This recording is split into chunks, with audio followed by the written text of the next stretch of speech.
que é o início do ano. Para a igreja, o ano já começa com o advento. E o advento, durante muito tempo, a igreja reforçava, e as leituras dizem isso, na esperança da vinda de Jesus. Mas o advento também relembra a preparação do Natal.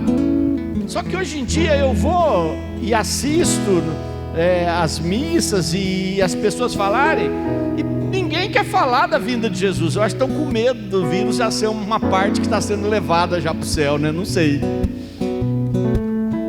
Nós precisamos confiar que Jesus voltará. Ele vai voltar, gente, e Ele vai vir não mais como uma criancinha no seio de uma mulher. Ele vai vir com poder, glória, todos os joelhos vão se dobrar, vão vê-lo, vão cair no chão. Quem acredita nele vai receber bênção, vai sair arrebatado. Quem não acredita vai ter que dizer: ai meu Deus do céu, por que eu não ouvi ninguém? Por que falaram para mim e eu não dei atenção? Mas ele vai vir, e a gente não fala mais disso. Aliás, é bom até pensar se tudo isso que tem acontecido não é um pouco de sinal da vinda de Jesus.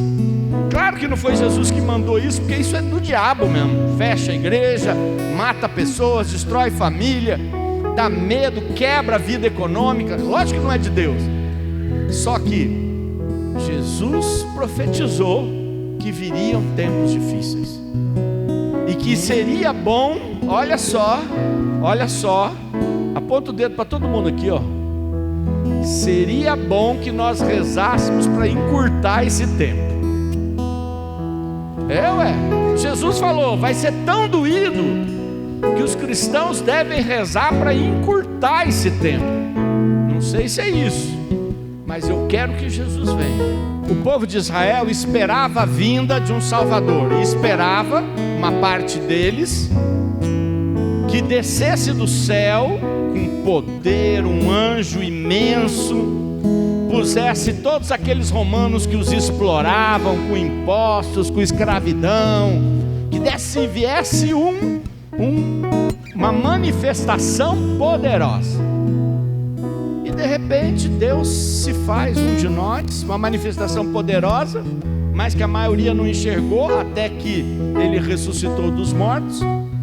Mas em vida Jesus dizia, quer dizer, no tempo da terra Ele dizia, lembrando um texto do profeta Daniel, que dizia: então se verá como que um filho do homem, quer dizer, a aparência, porque Deus é espírito, Deus poderia se manifestar de forma espetacular.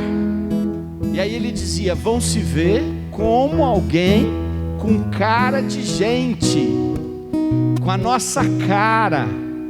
E esse era o sinal. E Jesus dizia: eu sou esse filho do homem. Porque todo mundo era filho de uma mulher, de um homem. Mas ele está dizendo: eu sou esse lá do profeta Daniel, aquele que é Deus, mas parece um de nós, para dizer: você, como é seu nome? Lá nas redes sociais, como é seu nome? Eu sou o Sidney, como é seu nome? Como é seu nome? Mais alto! Mais alto! Eu quero dizer que Jesus quis dar uma dignidade para você, para mim, extraordinária. Há alguns tratados teológicos que dizem que quando Lúcifer, um anjo de muita luz, um dos grandes do céu, soube do projeto de Deus, de que viria no mundo e ia se fazer um humano, é que ele se rebelou. Ele não aceitou que Deus se tornasse como nós somos, frágeis, pecadores, medrosos, com risco, porque a gente também morre, a gente fica doente. o anjo disse: não, Deus não pode fazer uma coisa dessa. Deus pode vir como um anjo, ou mais do que anjo, mas como um agente. Dizem, escolhendo alguns textos, por exemplo, de Ezequiel, que neste momento ele não aceitou o projeto de Deus. Veja como você é importante, a ponto de um anjo ficar revoltado porque Deus me amou, te amou. Como é teu nome? Amou você, como é seu nome? Amou você tanto que resolveu ficar parecido com a gente. Não é maravilhoso? É maravilhoso. Então que Ele venha sobre as nuvens do céu e nos proteja, nos torne mais fortes, nos torne saudáveis, cuide das nossas casas, cuide da nossa vida, não nos deixe ficar depois à mercê da economia. Que o Senhor levante o seu braço forte, glorioso e poderoso. Realiza um milagre em mim, cante com toda a tua força. Realiza um milagre em mim, Jesus. Realiza um milagre em mim, Senhor. Eu necessito da tua intervenção na minha vida. Realiza um milagre em mim, Jesus. Realiza um milagre em mim, Senhor. Eu necessito da tua intervenção na minha vida. Vamos nos sentar. Quem quiser acompanhar, está no livro de Neemias, capítulo 1, versículo 4. Neemias, capítulo 1, versículo 4. Os dois livros, Esdras e Neemias, são livros históricos, porém livros que têm um sentido de combate espiritual muito profundo. Nós, há muitos anos atrás, né, Áurea? Acho que eu já perdi a conta de quando foi, que ainda mais de 20, que a Serlei ainda estava viva, a gente fazia algumas campanhas de libertação a partir destes dois livros, porque são os livros de reconstrução da muralha. E as dificuldades da construção da muralha, as traições, os povos que invejosos, as armadilhas que faziam, todas elas são sinais claros para a gente do combate espiritual. Mas hoje eu quero falar só aqui do livro de Neemias, no capítulo 1, versículo 4 e seguinte, que diz assim: ouvindo tais palavras, sentei-me para chorar e fiquei vários dias desconsolado. Jejuei e orei diante do Deus do céu, dizendo: ah, Senhor, Deus do céu, Deus grande e temível, vós que permaneceis fiel à vossa aliança e exerceis a misericórdia para com aqueles que vos amam e observam os vossos mandamentos.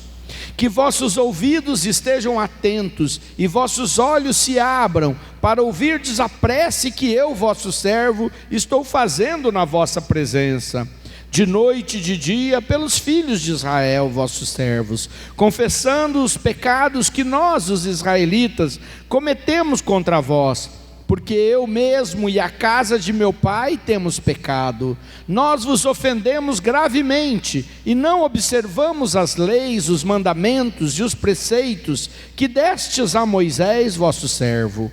Lembrai-vos da palavra que destes ao vosso servo Moisés, dizendo: se transgredirdes meus preceitos, e eu vos dispersarei entre as nações. Mas se voltardes a mim, se observardes os meus mandamentos e os praticardes, mesmo que estejais deportados às extremidades do céu, eu vos reunirei ali e vos farei retornar ao lugar que escolhi, para estabelecer nele a morada de meu nome. Eles são vossos servos, esse mesmo povo que libertastes com o poder e a força de sua mão. Ah, Senhor, prestai ouvidos à oração desse vosso servo e à oração de vossos servos que veneram o teu nome. Dignai-vos hoje dar bom êxito a vosso servo e fazei-o ganhar o favor do rei. Eu era então copeiro do rei. Veja, é o início de Neemias. Neemias era um copeiro. Copeiro não era um cargo muito, um cargo de escravos. Copeiro era um chefe, mas era um chefe da parte da cozinha. Era quem cuidava de todo aquele trabalho para o rei. Haviam ministros, pessoas importantíssimas, mas ele era só um copeiro. E ele vê a situação que as pessoas estão, e ele então senta e chora. Primeira coisa que eu queria dizer para vocês todos: a gente, muitas vezes, tem que ter a humildade e a sinceridade diante de Deus. Deus gosta de quem é sincero. Deus não gosta de oração falsa. Deus não gosta de quem quer parecer. Aliás, é aquela história que Jesus conta na parábola, do homem que vai lá e faz uma grande doação no templo e diz assim: eu que nunca errei, que nunca pequei, e não sei o que, e que dou o dízimo disso, o dízimo daquilo, o dízimo daquilo outro. E uma velhinha entra, coloca lá o quartinho, senta e fica chorando no lugar. Deus gosta de quem é sincero. Ana, mãe do grande profeta Samuel, era humilhada pela outra mulher, entra no templo e fica chorando, a ponto de que o sacerdote acha que ela está bêbada. E aí ele fala: vai curar a tua bebedeira. E ela diz: eu não estou bêbada, eu derramo a alma diante do meu Deus. Dizem alguns que ela talvez até estivesse derramando a alma e rezando em línguas, porque ele achou que ela estava bêbada. Uma coisa é certa, gente: Deus gosta de coração sincero. Ele também gosta da oração de Nossa Senhora, que naquele momento tinha tudo para fazer, para ficar lá dizendo: ai meu Deus, e ela diz: minha alma engrandece o Senhor, meu espírito exulta de alegria em Deus meu Salvador, porque olhou para a sua pobre serva. Quer dizer, Deus gosta de sinceridade. Seja você na oração. Está ouvindo? Seja você. Não fique vergonha dos teus sentimentos, Ele já sabe. A gente às vezes quer pedir para o Senhor, e às vezes a gente tem até vergonha, porque a gente fala: tem gente que está precisando de cada coisa, tem gente passando tanta necessidade, como é que eu venho aqui falar isso para Deus? Deus gosta de gente sincera. Deus não gosta de gente falsa. E ó, gente, não contem para ninguém não, mas a igreja está cheia. É verdade, estou errado, Paulo? A igreja está cheia. E Deus não sabe? Claro que sabe. O mundo está cheio, mas a igreja era onde as pessoas deveriam ser mais sinceras. Não são. Mas não é esse o problema, não é para julgar eles. Eu não estou querendo dar indireta para ninguém não. É só para poder dizer que lugar da igreja é um lugar para a gente ir com sinceridade, derramar a alma, falar a verdade para Deus, e deixar Deus, que conhece já tudo, sentir a verdade do teu coração. Este homem sentou no chão e chorou. E não foi pouco não, hein? Porque ele falou aqui que ficou vários dias chorando. E aí ele falou: não, vou chorar, mas vou rezar. Esse é o segundo ponto. Deus gosta de gente sincera. Deus aceita tristeza. Tem gente que fala assim: você não é cristão? Não pode ficar triste. Como se a vida fosse só moleza. Às vezes você vai estar triste mesmo. O que você não pode é ficar triste sozinho e sozinha. Você tem que ficar com Deus. Ele chorou e se aproximou de Deus, jejuou e orou e disse: Senhor, Tu és maravilhoso, e nós somos um bando de gente que faz coisa errada. A partir de mim, que faço um monte de coisa errada, ou teus filhos também fazem coisa errada. E você disse, Senhor, está na Tua palavra. Terceiro ponto: você tem que ler a palavra, senão você não pode dizer nem o que Deus disse, senão você vai começar a inventar. Tem gente que é craque em ouvir coisa da internet, mensagem da internet, Frase do santo não sei das quantas. Às vezes o santo que viveu lá no século XVI, quando tudo era diferente. Claro que aquele santo, naquele contexto, foi muito importante. Mas a palavra é atual. Gasta tempo para saber o que Deus fala de verdade. De preferência no Novo Testamento. Gasta tempo. Então, seja sincero. Se derrame diante de Deus em oração. Conheça a palavra para poder falar para Deus: Senhor, você está vendo aqui? Você está vendo? Você disse que se cumprisse esse seu mandamento, você nunca ia deixar a gente. Mas eu tenho uma coisa para te contar: nós não estamos cumprindo o mandamento. Nós estamos tudo enroscado. É isso que ele falou. Ele cobrou de Deus uma atitude, mas ele falou: mas você não precisa fazer não, porque nós não somos merecedores, mas nós precisamos. E aí ele se animou, porque o Espírito de Deus veio sobre ele, e aí ele tomou coragem e falou assim: então, Senhor, agora me unge para o rei me receber. Quem conhece a história de Neemias sabe que o rei não só o recebeu, como o rei abriu o almoxarifado da região da Judéia e disse: pode usar tudo que tiver lá a meu favor, não precisa, pode usar todo o material que tiver lá, e ainda eu te dou uma carta para você contratar funcionário para reconstruir a muralha. Conseguiu pouco? Conseguiu muito. Ele era um copeiro. Como é que ele conseguiu um favor tão grande? Veja que a oração dele, a sinceridade, a autenticidade, o sofrimento, a verdade com a palavra de Deus, lhe deu ousadia. Então, seja ousado neste Natal. Seja ousado. Um Natal que não dá para ter muito presente porque não tem dinheiro. Um Natal que a gente está com um monte de medo. Seja ousado com Deus. Fale com Deus. Mostre para Deus: Senhor, esse ano de 2021 não pode começar igual esse. E se começar, você tem que me dar uma força imensamente grande para poder ser feliz nessa condição. Anime-se. É isso que essa palavra diz. E ele conseguiu o favor de Deus. Pense nisso. Pense como isso se encaixa com a sua vida. Pense nisso. Eu estou orando pelo nosso grupo de oração também.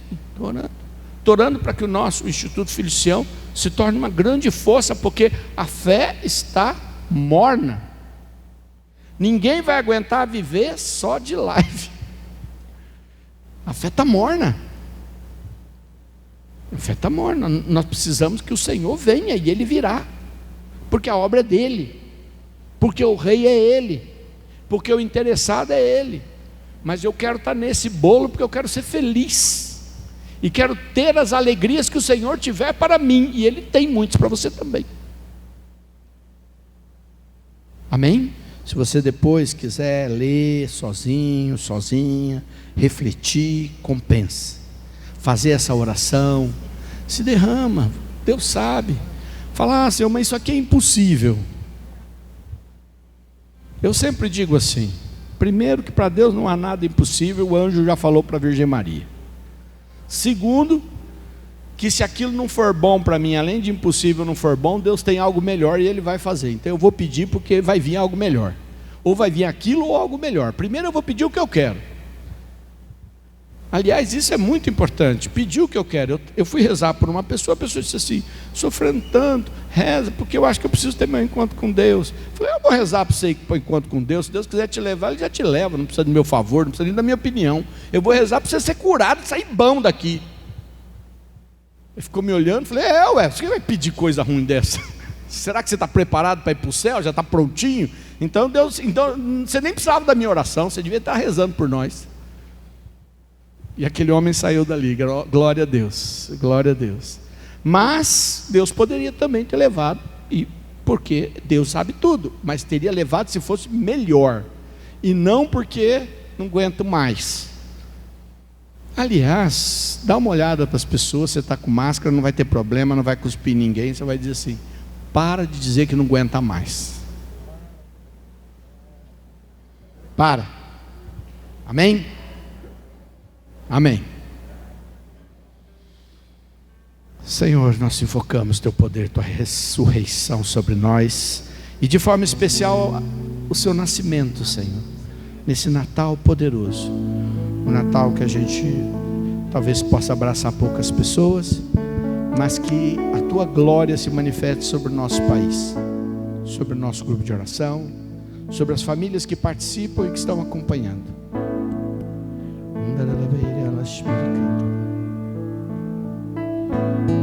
Espírito Santo, vinde falar em mim. Espírito Santo, vinde. Espírito Santo, vinde orar em mim, orar em mim. Espírito Santo, vinde. Espírito Santo, vinde falar em mim. Espírito Santo, vinde. Espírito Santo, vinde orar em mim. Vinde curar, vinde curar, vinde libertar nossos corações de toda opressão. Vinde transformar, vinde incendiar, traz fogo do céu neste lugar. Clame, incendeia minha alma, incendeia minha alma, incendeia minha alma, incendeia minha